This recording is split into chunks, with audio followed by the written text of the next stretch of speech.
और चलिए खबरों को विस्तार से देखते हैं। शुरुआत करते हैं हम खबर से। बीजेपी का बढ़ता कुनबा। जी हां, पूर्व विधायक चंद्रशेखर वैद्य ने भाजपा की सदस्यता ग्रहण की है।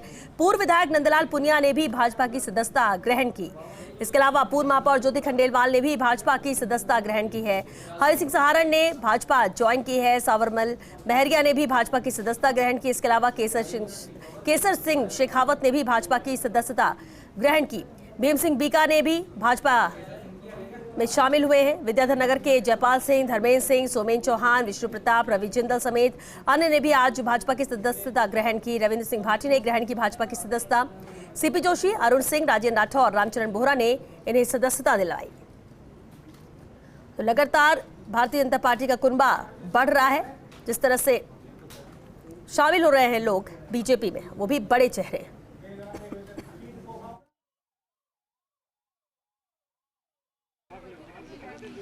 हमारे साथ ज्योति खंडेलवाल मौजूद है, क्योंकि उनके भाजपा में शामिल होने की खबर जो है वो आज की नहीं है, काफ़ी पुरानी है। और मुझे याद आता है कि बहुत दिन पहले आपको कहा भी था मैंने कि आप बीजेपी में आएंगी, याद कीजिए आप। ऐश्वर्या जी, कई बार हमारे और आपके कहने से नहीं होता है।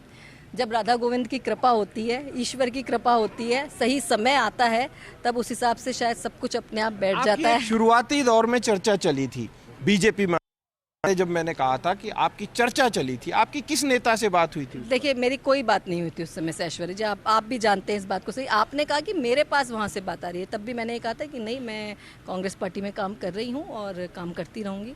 लेकिन पिछले लंबे समय से मैं लगातार ये भी देख रही थी कि वहाँ पर जो पार्टी के लिए जो समर्पित रूप से जो काम करता है, निष्ठा से, ईमानदारी से जो पार्टी के लिए काम करता है, किसी नेता विशेष से जुड़ के जहाँ पार्टी के जहाँ जब ज़रूरत हो एज ए कार्यकर्ता उपस्थित रहता है, उस कार्यकर्ता की लगातार अनदेखी होती है, लगातार उपेक्षा की जाती है। उस कार्यकर्ता की वैल्यू, उस कार्यकर्ता की कद्र नहीं होती। आपकी अनदेखी कहाँ हुई? आपको एक बार तो मेयर बनाया, दूसरी बार आपको जयपुर शहर में लोकसभा का प्रत्याशी बनाया, फिर अनदेखी कहाँ? देखिए, मैं यूँ कहूँगी कि मुझे 2004 में पार्टी ने ही पार्षद का चुनाव लड़ने का मौका दिया था। उस जगह से चुनाव लड़ने का मौका दिया था जहाँ से कभी कांग्रेस पार्टी का पार्षद बना नहीं था। लेकिन मेरा सौभाग्य रहा कि मुझे जो है पार्षद के रूप में जीत मिली। मुझे मेयर के रूप में जब उन्होंने दिया तो कभी कांग्रेस का मेयर जो है वो बना नहीं था जयपुर में, तो मुझे उस रूप में भी जनता ने बहुत आशीर्वाद दिया और मेयर के रूप में काम करने का मौका दिया। मैंने उस समय भी जो है वो जनता की आवाज़ को उठा के सबको साथ लेकर, आप उस समय बीजेपी का बोर्ड बना, बीजेपी की चेयरमैन भी रहे, लेकिन सबको साथ लेकर के चल करके कैसे जनता के हित के काम हो सके उसका मैंने पूरा प्रयास किया। करप्शन के अगेंस्ट काम किया। आप देखेंगे उस समय चाहे कोई भी अधिकारी हो, चाहे IAS हो, RAS हो, सब कब होता। आपके सामने जब मैंने ये सब कुछ किया है तो उसके बाद मैंने देखा कि 2013 में मैं बनती थी, मैंने विधायक का टिकट चाहा, 2018 में विधायक का टिकट चाहा, 2023 में भी मैं चाहती थी। आप टिकट ही नहीं दे रहे हो, या आप उस कार्यकर्ता की पहचान ही नहीं कर रहे हो कि हाँ, ये विनेबिलिटी के साथ लोगों का आशीर्वाद इसके साथ जुड़ा हुआ है, उस चीज को नहीं पहचान। बड़ी बात यह है, तो भाजपा ने आप से टिकट देने का आश्वासन दे दिया है, गारंटी दे दी है? नहीं, मैं नहीं कहूँगी कि ऐसा कुछ हुआ है। मैंने पार्टी नेतृत्व से मेरी जब बात हुई है तो उन्होंने मुझे कहा है कि आप पार्टी ज्वाइन करो और आप इस बात का विश्वास रखो कि पार्टी जो है वो आपकी कार्यप्रणाली, आपकी भावना के अनुरूप और पार्टी जिस तरीके से मजबूत हो सकती है उसके अनुरूप जो है वो आपको जिम्मेदारी देगी। और मैंने भी इसी बात को, जब आप एक परिवार में सदस्य के रूप में जुड़ जाते हैं तो विश्वास आपको होता है कि पार्टी जो है वो आपकी क्षमताओं का, आपकी काबिलियत का भरपूर उपयोग करे। सुरेश मिश्रा जी भी आए, आप भी आए, क्या दूसरे लोग भी और आने वाले हैं? देखिए, मुझे इस बारे में कोई जानकारी नहीं है। मैं यूँ बातचीत तो होती है आपस में, हम भी हमारे साथियों से जैसे पत्रकार आपस में बात करते हैं, आप भी तो करते हैं। वो आपके सूत्र तो जो है ना ऐश्वर्या जी, वो तो हमें पता ही नहीं होते हैं, वो कहाँ से आते हैं, कैसे दो नेताओं के अंदर की बातचीत वर्ड टू वर्ड आप तक पहुँचती है, वो तो सूत्र आपके पास ही हो सकते हैं। तो उन सूत्रों का तो मेरे पास ऐसे कोई सूत्र नहीं है जहाँ पर मैं इस सब बातों का जो है वो मालूम कर सकूँ। पार्टी तो आपसे कहेगी कि ज्योति जी और भी साथियों को लेके आओ, उनको भी बुलाओ आप यहाँ पर, क्योंकि आप खंडेलवाल समाज कहीं भी कोई भी, हाँ निश्चित रूप से, अगर कहीं भी मेरा ये प्रयास रहेगा कि मैं पार्टी में ज़्यादा से ज़्यादा लोगों को जोड़ूं, पार्टी के साथ जोड़ करके पार्टी को मजबूती दूं और आगे आने वाले विधानसभा चुनाव में राजस्थान में बीजेपी की सरकार बन सके, इसमें अपनी ऐसे में भागीदारी जब आप यहाँ पर आए तो वहाँ पर टिकट को लेकर कई दावेदार थे, मोहनलाल गुप्ता भी थे, सुनील कोठारी की बात बड़ी गंभीरता से चल रही है, बहुत सारे लोग हैं। अब ऐसे में जब आपकी कल खबरें चली कि ज्योति खंडेलवाल भाजपा में आ सकती है तो एक तकलीफ होती है उन लोगों को कि भाई पहले से ही हम लोग टिकट मांग रहे थे, एक और आ गई, तो अब उनके पास जाएंगे मिलने के लिए उन लोगों के पास? बिल्कुल बिल्कुल जाऊंगी मैं ये जब मैं इस परिवार के सदस्य के रूप में यहाँ पे शामिल हुई हूँ तो मेरा प्रयास रहेगा कि जो इस परिवार के सदस्य हैं, पिछले लंबे समय से हैं और काम कर रहे हैं, उनके साथ उनसे मैं मिलूँ, उनका अनुभव भी जानूँ, उनसे सीखूँ भी और उनका स्नेह और आशीर्वाद भी मुझे मिले। आखिरी 2 सवाल और, सचिन पायलट, अशोक गहलोत, महेश जोशी, प्रताप सिंह खाचरियावास, ये किस तरीके के लीडर थे? दूसरा इसी से जुड़ा सवाल हो। देखिए, मैं यूँ कहूँगी कि लीडरशिप में वहाँ पर जो है इन सब की लीडरशिप की अगर मैं बात करूँ तो व्यक्ति जो है वो पार्टी से ऊपर और ज़्यादा हावी हो गया था, जबकि जब आप पार्टी से जुड़ते हो तो पार्टी सर्वोपरि होनी चाहिए। लेकिन अब ऐसा देखने में आ रहा था लगातार कि शायद वो केवल व्यक्ति कैसे ऊपर हो, पार्टी चाहे कहीं भी जाए, पार्टी को चाहे उससे लाभ हो चाहे हानि हो, उससे कोई फ़र्क नहीं पड़ता। तो एक ऐसी लीडरशिप जो है वो वहाँ पर डेवलप यहाँ पर वसुंधरा राजे, सीपी जोशी, राजेंद्र राठौड़, गजेंद्र शेखावत, सतीश पूनिया, बहुत सारी फहरिस्त है, चंद्रशेखर और अरुण सिंह तो प्रभारी हैं ही, प्रहलाद जोशी भी प्रभारी है। यहाँ की लीडरशिप के बारे में कईयों से तो आप मिलते ही थे, भाजपा के दिग्गजों से, किसने आपको ज़्यादा प्रभावित किया? देखिए, आदरणीय प्रधानमंत्री नरेंद्र मोदी जी से सबसे ज़्यादा प्रभावित हुई मैं, क्योंकि मैंने देखा कि उनका एक मजबूत नेतृत्व है। साथ ही साथ जब देश कुछ अचीव करता है तो उसे वो सेलिब्रेट करते हैं, चाहे वो एशियन गेम्स में देखें, चाहे बहुत सारे काम मैं गिनाने लगूंगी, तो वो सेलिब्रेट करते हैं, वो एक माहौल देते हैं कि युवा और ज़्यादा उन सब चीज़ों के साथ जुड़े जो देश के विकास में एक बहुत महत्वपूर्ण भूमिका निभा सकता है। तो एक वो माहौल देना, एक वो विश्वास देना कि हाँ, अगर हम देश के लिए कुछ करना चाहते हैं तो हमारे देश में वो माहौल है, तो वो देना, वो एक बहुत बड़ा मेरे हिसाब से युवाओं के साथ, महिलाओं के साथ एक बहुत ज़रूरी होता है कि उनकी क्षमताओं के अनुरूप उन्हें माहौल मिल सके, उन्हें अवसर मिल सके। तो वो मुझे लगता है कि यहाँ पर मुझे देखने में मिला जिसने मुझे प्रभावित किया। मेरे कैमरा सहयोगी मैं संजय से कहूँगा कि पीछे भीड़ भी दिखाए, बहुत सारी महिलाएं इनके साथ आई थी, अब कुछ एक महिलाएं इनके साथ बची हुई हैं जो इनके साथ सेलिब्रेट कर रही हैं और काफ़ी सारे लोग भी हैं कि बाकी कुछ बाहर की तरफ होंगे, कुछ महिलाएं जो कि उनमें भी जोश है। एक आखिर में इन्हीं महिलाओं को जोड़ते हुए मैं सवाल पूछना चाहूँगा कि महिलाओं की कितनी बड़ी फहरिस्त है, भीड़ है जो आपके साथ रहने वाली है, क्योंकि आप महिला हैं और एक दिया कुमारी को महिला के तौर पर टिकट मिला है जयपुर से, तो दूसरा आप भी अब उम्मीद तो लगाकर बैठी ही हैं, तो महिलाएं कितनी जुड़ेंगी और विद्याधर नगर तक आप कितना फ़ायदा करेंगी सांगानेर में, क्योंकि वैश्य नाराज हैं, तो वैश्यों में क्या वैश्यों को लेकर आएंगी या वैश्य समाज को, क्योंकि खंडेलवाल समाज यहाँ बहुत है जयपुर? बिल्कुल, देखिए, अभी मैं यूँ कहूँगी कि आपने नाम लिया दिया जी का, जो कि यहाँ पे प्रत्याशी ऑलरेडी बन चुकी हैं, तो दिया और ज्योति जो है वो इन सब महिलाओं, क्योंकि जब नेतृत्व जब लगता है ना कि महिलाओं को कि हम जाके मिल सकते हैं, आगे आ सकते हैं, उनसे जुड़ सकते हैं, तो बहुत सारी महिलाएं खुद ब खुद आगे आना चाहती हैं, बढ़ना चाहती हैं। तो दिया और ज्योति के रूप में आपको उन सारी महिलाओं की रोशनी जो है वो दिखाई देगी, बहुत मजबूती के साथ दिखाई देगी। और जहाँ तक आपने पार्टी के साथ सबको जोड़ने की बात कही है, मैं विद्याधर नगर क्षेत्र हो चाहे जहाँ भी पार्टी को लगता है कि मेरी उपयोगिता पार्टी के लिए, चुनाव जिताने के लिए, लोगों को जोड़ने के लिए, साथ आगे आने के लिए हो सकती है, समाज और देश के विकास के लिए हो सकती है। आप देखेंगे सोनलाल तांबी जी से आशीर्वाद लेने जाएंगे? देखिए, सोनलाल तांबी जी तो मेरे गार्जियन हैं, वो हमारे उस समाज का नेतृत्व करते हैं और उन्होंने हमेशा मुझ पर बहुत स्नेह और आशीर्वाद रखा है। तो कुल मिलाकर कहा जाए तो ज्योति खंडेलवाल ने बातचीत की है फर्स्ट इंडिया न्यूज़ से और ज्वाइन कर ली है भारतीय जनता पार्टी। अब देखना ये होगा कि किशन पोल से इन्हें टिकट दिया जाता है या फिर कोई और दूसरा कमिटमेंट किया जाता है, क्योंकि एक चीज़ तो तय है, भारतीय जनता पार्टी में आज जो आए हैं वो इनकार कर रहे हैं कि वो किसी कमिटमेंट के साथ नहीं आए हैं, जो अमूमन ऐसा कहा भी जाता है। लेकिन राजनीति में इजहार और इनकार दोनों की जो बीच की दूरी है उसे सभी लोग अच्छे से जानते हैं कि इनकार और इजहार में क्या कुछ अंतर होता है? राजनीति में इनकार जब होता है उसे इजहार भी समझ लिया जाता है और इजहार को इनकार। इंतजार रहेगा कि इनमें से किन किन को कहां से टिकट मिलता है। रविंद्र सिंह को क्या शिव से मिलेगा, नंदलाल पूनिया को क्या राजगढ़ से मिलेगा, ज्योति खंडेलवाल को क्या जयपुर में किशनपोल या दूसरी किसी सीट से मिलेगा, इंतजार रहेगा। संजय के साथ ऐश्वर्या प्रधान, फर्स्ट इंडिया न्यूज़, जयपुर।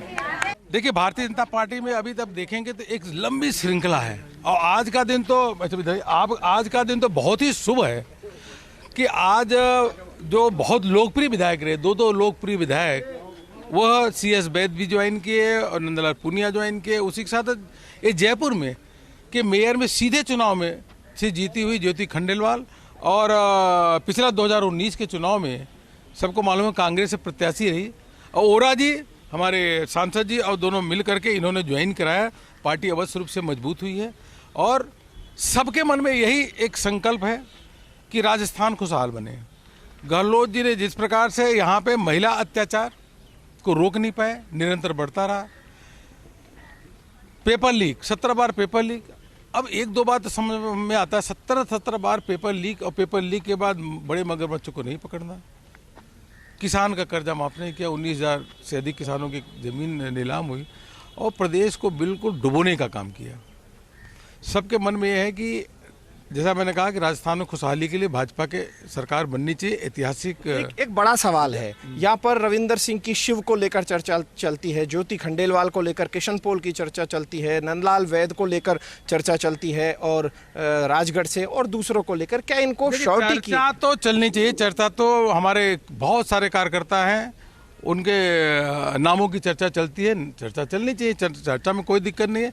लेकिन सब लोग बिना शर्त आज भारतीय जनता पार्टी को ज्वाइन किए हैं और शर्त एक ही है कि मन में संकल्प है कि हम केवल और केवल मोदी जी के नेतृत्व में काम करेंगे और भारतीय जनता पार्टी की विचारधारा के लिए काम करेंगे। यही उनके मन में संकल्प है। मुझे मालूम है कि कल भी आप देर रात तक 2-3 बजे तक मीटिंग का सिलसिला आप लोगों का चलता रहता है, आप हो या अध्यक्ष जी हो, तो उन मीटिंग्स का प्रतिफल आगामी दिनों में और भी बड़े नाम आ सकते हैं भारतीय जनता पार्टी में, कांग्रेस के? क्योंकि कुछ नामों को लेकर इशारा था। देखते रहिए, बहुत लंबी लाइन है साहब, बहुत लंबी लाइन है। कांग्रेस की स्थिति ऐसी हो जाएगी कि वो चुनाव प्रचार करने लायक भी नहीं बचेगी। प्रधानमंत्री नरेंद्र मोदी और अमित शाह जी के दौरे क्या इस CC के बाद शुरू होंगे, जो अगली CC होनी है और टिकटों की घोषणा होनी है सोमवार को? हमारे प्रधानमंत्री जी की चुनावी सभा उसके बाद ही होगी। लगभग सोमवार के बाद शुरुआत हो जाएगी। अभी हम लोग प्रोग्राम बना रहे हैं, सीधे अब आपको बताएंगे, लेकिन प्रधानमंत्री जी की सभाएं होगी और राजस्थान की जनता उनको बहुत चाहती है। एक आखिरी सवाल और, उत्तर प्रदेश की जिसने सियासत देखी है वो देश भर की सियासत को अच्छे से समझ सकता है और आप यूपी की सियासत से आते हैं। यूपी की और राजस्थान की सियासत में क्या अंतर पाते हैं? क्योंकि आपने सपा को देखा, बसपा को। मैं इसको 2017 के चुनाव जो उत्तर प्रदेश का हुआ था उसमें को मैं देखता हूँ। जो विधानसभा का चुनाव हुआ वहाँ पे कानून व्यवस्था ध्वस्त हो गई थी, जंगल राज की स्थिति थी, कोई अपने आप को महिलाएं सुरक्षित नहीं महसूस कर रही थी और अखिलेश यादव जी ने बहुत लैपटॉप और साइकिल बांटने का काम किया था। लेकिन सबसे पहले लोगों को सुरक्षा चाहिए। जब चुनाव हुआ तो 41 सीटें हमारी थी, हम 325 सीटें हैं, 325, 3/4 बहुमत के साथ हम लोग जीते और सरकार बनाए। सेम स्थिति यहाँ पे है राजस्थान में। कानून व्यवस्था ध्वस्त हो चुकी है, महिलाएं सुरक्षित हैं नहीं और सड़क पे चलने से भी उनको डर लगता है। और सबसे बड़ी बात, लोगों को कानून व्यवस्था ही चाहिए। हर व्यक्ति अपना कमाता है, खाता है, लेकिन उसको एक ऐसा लॉ एंड ऑर्डर चाहिए कि व्यवस्था हो कि हर आदमी अपने आप को सुरक्षित महसूस करे, न्याय स्थापित हो। वह यहाँ राजस्थान में नहीं है। इसलिए हमको सेम पैटर्न दिख रहा है कि कांग्रेस कितनी भी ताकत लगा दे, उनकी 10% से सीट अधिक नहीं है। 10 बगावती हैं, ये मान जाएंगे। कुछ लोग बगावत कर, कहाँ बगावती है? कुछ लोग कह रहे हैं कि निर्दलीय लड़ेंगे। अरे नहीं, 2-4 लोग होते हैं, उनको बना लेंगे, कोई दिक्कत बना नहीं। लेंगे। वैद, नंदलाल पूनिया, ज्योति खंडेलवाल, ये सभी भाजपा में आ गए हैं। रविंदर सिंह भाटी, अब क्या लगता है, क्या इनको टिकट की गारंटी है या बिना किसी शर्त पर आए? ये बिना शर्त पर भारतीय जनता पार्टी की सदस्यता ग्रहण की है और इसलिए कि इनको विश्वास है भारतीय जनता पार्टी के ऊपर, इनको विश्वास है कमल के फूल के ऊपर, इनको विश्वास है नरेंद्र मोदी जी के ऊपर। ये सब लोगों ने बिना शर्त आज भारतीय जनता पार्टी की सदस्यता ग्रहण की है और मैं सोचता हूँ ये तब होता है जब कहीं न कहीं अविश्वास होता है।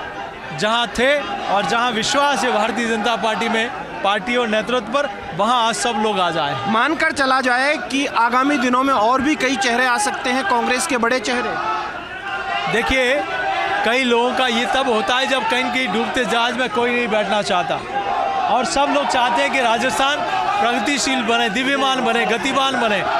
और आज राजस्थान के विकास को लेकर, राजस्थान के युवाओं की सुरक्षा को लेकर ये सब लोग आज भारतीय जनता पार्टी के साथ आना चाहते हैं। हम सब लोग आज जो लोग आए हैं उन सबका मैं स्वागत करता हूं परिवार के। एक और महत्वपूर्ण प्रश्न है कि अक्सर ये होता है कि एक जातिगत सियासत को देखा जाता है, तो कौन से समाज सर्वाधिक इन दिनों आए हैं? क्योंकि कई बार कहा जाता है कि इस समाज के ज़्यादा लोग आ रहे हैं, इसके कम आ रहे हैं। देखिए, हर समाज के, चाहे दलित हो, आदिवासी हो, चाहे ओबीसी हो, चाहे अग्रणी समाज के लोगों ने भारतीय जनता पार्टी की सदस्यता ग्रहण की है। और आप देख रहे हैं कि रोज कोई न कोई ऐसा कोई दिन नहीं होगा जब उस दिन भारतीय जनता पार्टी की सदस्यता लोगों ने ग्रहण नहीं की। एक बड़ा सवाल आखिरी, ब्यूरोक्रेट्स जब आते हैं, पूर्व ब्यूरोक्रेट्स, तो आम कार्यकर्ता है वो थोड़ा सा तनाव में आ जाता है। उसको लगता है भाई हम तो लगातार दरी पट्टियों का जमाना तो गया, कुर्सियां लगा रहे थे प्लास्टिक की, लेकिन अचानक से ब्यूरोक्रेट्स आ गए, कहीं वो टिकट तो नहीं ले जाएंगे। एक सवाल आता है। आप देखिए कि ब्यूरोक्रेट्स के साथ कितने पॉलिटिशियन जो कितने वर्षों से कांग्रेस पार्टी या अन्य पार्टियों में वो स्थापित थे, और कई वर्षों से, कई दशकों से आज वो लोग भी कांग्रेस छोड़कर भारतीय जनता पार्टी के साथ आए हैं। तो ऐसा नहीं, और ब्यूरोक्रेट्स भी आए, लेकिन पॉलिटिशियन जो लंबे समय से राजनीतिक क्षेत्र में है उनकी कई संख्या ज़्यादा है। तो भाजपा के प्रदेश अध्यक्ष सीपी जोशी ने खास बातचीत की है। सबसे महत्वपूर्ण बात यह है कि सीपी जोशी जो हैं वो कल से इसी कवायद में जुटे थे और कई लोगों ने सदस्यता ग्रहण की है। हमारे साथ राजेंद्र राठौड़ मौजूद हैं, नेता प्रतिपक्ष। आपने आज कई ज्वाइनिंग करवाई है और ख़ास तौर पर चुरू पर सभी की निगाह रही है, तो चुरू की सियासत में क्या बड़ा उलटफेर होने की आप संभावना रही? चंदनमल जी, बैद चूरू की सियासत में आज़ादी के बाद सबसे बड़े नेता रहे। नंदलाल जी पूनिया चूरू की सियासत में, राजगढ़ के क्षेत्र में वहाँ के सबसे बड़े नेता रहे। ये कांग्रेस के जन आधार वाले नेता थे। अपमानित करने की राजनीति और लूट और झूठ की छूट देने की राजनीति का परिणाम है कि इन लोगों ने पार्टी को छोड़ा है। और मैं समझता हूँ कि चूरू ही नहीं, शेखावाटी की राजनीति एक बदलाव की ओर आगे बढ़ चुकी है। जिस शेखावाटी ने पिछली बार सरकार बनाने में सर्वाधिक भूमिका निभाई, जहां 22 में से सिर्फ 3 विधायक भारतीय जनता पार्टी के जीते, इस बार उल्टा होने वाला है। कांग्रेस वहां अपने 2-3 विधायकों को जिता ले तो भी बड़ी बात होगी। एक और सवाल, यहाँ पर ज्योति खंडेलवाल को लेकर किशन पोल की चर्चा होती है, नंदराम पूनिया को लेकर राजगढ़ की चर्चा होती है, तो क्या कोई शर्त पर आए हैं? और ये रविंद्र सिंह भाटी हैं, इनको लेकर शिव की चर्चा होती है। देखिए, चाहे डॉक्टर बैद का आना हो, सरदार सर से उनकी बात चले, चाहे ज्योति खंडेलवाल की बात चले, चाहे रविंद्र सिंह की बात चले, चाहे नंदलाल जी की बात चले, सब लोग बिना शर्त आए हैं। पार्टी का अंग बन गए तो निश्चित तौर पर पार्टी इनकी लोकप्रियता के पैमाने को देखेगी और हमारा आला कमान उसमें उचित निर्णय करेगा। एक और सवाल, क्या कुछ और लोग भी आने वाले हैं इस तरीके के? क्योंकि 76 टिकटों को लेकर आपने मंथन तो किया है और ऐसे में जिताऊ पर फोकस किया जाता है और स्थितियां चाहे जो भी। निश्चित तौर पर जब कोई जहाज जिसमें में सुराख हो जाते हैं और साफ दिखाई देता है जहाज डूब रहा है, तो बहुत से समझदार लोग उस जहाज से कूदते हैं। अभी क्रम प्रारंभ हुआ है, आप देखना आगे आगे होता है क्या। एक आपने बात कही कि एक लक्ष्मणगढ़ से आया, उन्हें रोकने की कोशिश की, तो क्या ज़रूरत पड़ गई उनको रोकने की? ऐसे तो कोई नहीं रोकता। ये कुछ लोग बाहुबली के आधार पर अपनी राजनीति को अपने निर्वाचन क्षेत्र में चला रहे हैं। अब लक्ष्मणगढ़ के अंदर जो बड़बोले पीसीसी के चीफ थे, जिन्होंने व्यक्तिगत टिप्पणियां करने में कोई कसर नहीं रखी, मैंने उस वक्त भी कहा था उचित समय पर उचित बात करूंगा। अब वो उचित बात करने का वक्त आ गया। अभी तो उनके पिलर टूट रहे हैं और आगे आगे देखो होता है क्या। और इस बार उनकी शिकस्त को वो रोक लें तो वो पता लगेगा कि उनकी लोकप्रियता कितनी है। वो जैसे आप उनके क्षेत्र में जाएंगे, ये तय है लगातार प्रचार करने, वो भी आपके क्षेत्र में आने वाले आए, उनका स्वागत है। किसने रोका है? लोकतंत्र में अधिकार है। अभी तो खंदक की लड़ाई प्रारंभ हुई, अभी तो मजा आएगा खेल का। ये खेल अब होगा, पता लगेगा विजय रथ रुकता है या वो रुकते हैं, ये समय बताएगा। एक आखिरी सवाल और, ओवरऑल ये भी देखा जा रहा है कि आपकी पार्टी जो है, पार्टी के नेता कितने मजबूती से जुटेंगे? जैसे चूरू में कौन कौन से दिग्गज जाएंगे इस कोर टीम के, या फिर जो दूसरी आमेर में कौन कौन, क्या सबकी ऐसी कोई प्लानिंग बनी है क्या कोर कमेटी में कि सारे दिग्गजों को एक जगह जाना है, एकजुटता का मैसेज दे? चुनाव सजता है तो रण सजता है लोकतंत्र का। लोकतंत्र में वो सब लोग लड़ते हैं जो लोक प्रतिनिधि है।